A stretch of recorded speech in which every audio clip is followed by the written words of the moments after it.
So the snowman strikes again.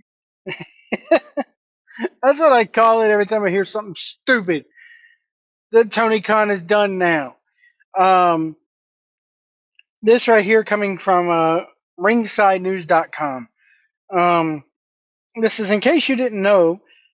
Um, Fans were acquainted with Dragon Lee in AEW when he was part of Los Ingobernables back in 2022. Lee eventually signed with WWE, and he made an announcement after he and Dralistico beat FTR to win the AAA tag team titles at the AAA, I'm going to butcher this, I know, Noche de Campeones event in Acapulco. While speaking on the Keep It 100 podcast, Conan shared an intriguing story about his experience working with FTR and the reaction from AEW president Tony Khan after Dragon Lee signed with WWE. And this is now a quote from Conan on his podcast here. When FTR was working with us, I gave the tag team titles to Dragon Lee and his brother Dralistico.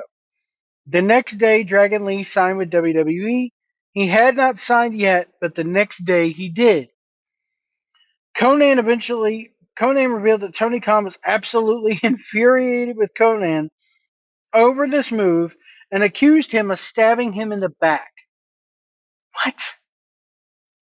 Like Conan sounds here like he didn't know Lee was signing. He says, quote, well, Tony went nuts and I had to fly over there. He went off and was like, yeah, why are you, oh God, I can just picture Tony Khan doing this. Tony Khan going off on somebody.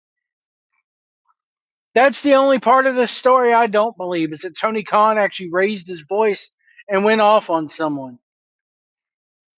He said he went off. It's like, yeah, why are you doing this? I can't believe you did this. You stabbed me in the back and you should have told me before.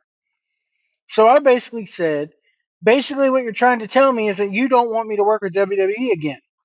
He goes, no, I didn't say that. I have two witnesses saying I didn't say that.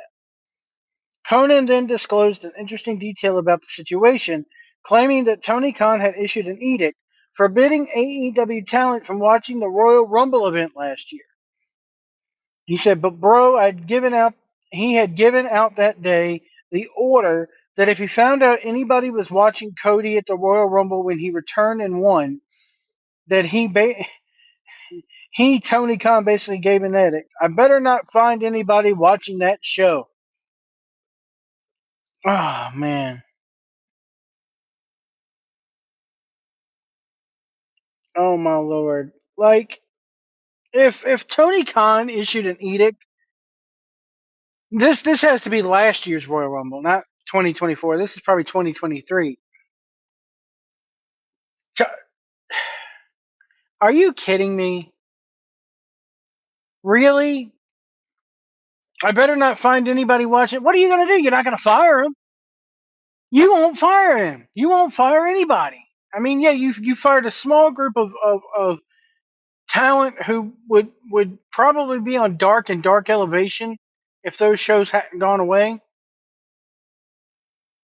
The biggest person I think he's fired this year was Dasha Fuentes.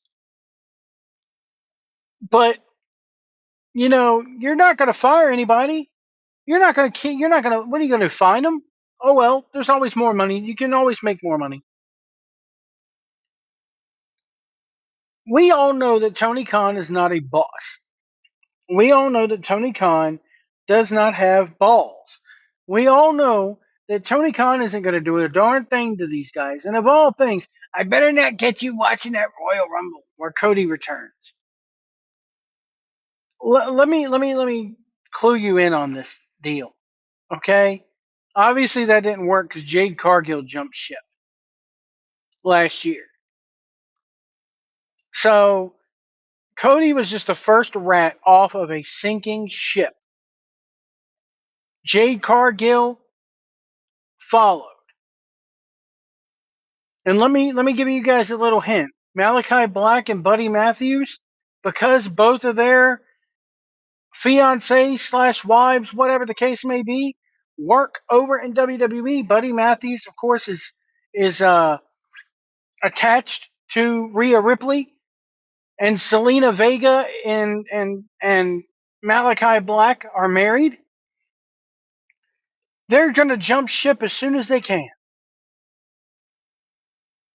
I mean, it's just painfully evident. So Tony Khan threatening people, don't watch. You're not going to tell, like he has the power of the balls to tell somebody that they can't watch something on their phone. And even if he did raise this edict, he doesn't have the balls to follow through with it. Let me know what you think about this in the comments below. Is Tony Khan on the coke again? Coke Man Khan, the Snowman? Let me know what you think about that, because obviously I'm the only one on YouTube with the balls to talk about it. None of the other big wrestling channels will talk about how this man is clearly on the coke. But with that being said, we'll see you down the road. Hit that like button, hit that subscribe button.